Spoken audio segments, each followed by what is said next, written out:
আলমেরিসের সাথে ২-২ গোলে ড্র করায় রাউন্ড অফ 16-এ পিএসজির বিপক্ষে খেলবে ইন্টার মায়ামি।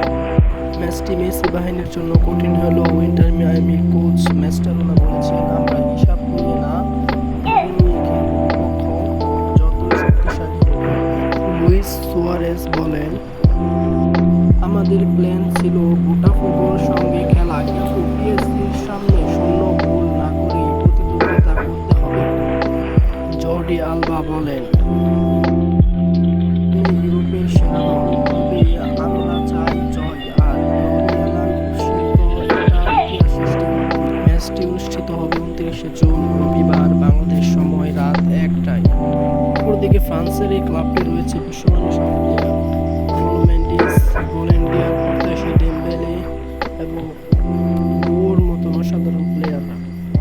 তবে ম্যাচটি হবে ইন্টার মায়ামির জন্য ইতিহাস সৃষ্টি করার একটি ম্যাচ। ইউরোপ চ্যাম্পিয়নদের হারাতে পারলে ইতিহাস তৈরি করবে মাস্টারোনা বাহিনী। কমেন্ট বক্সে সবাই প্রেডিকশন দিয়ে যান কে জিতবে ওই ম্যাচটি। আল্লাহ হাফেজ।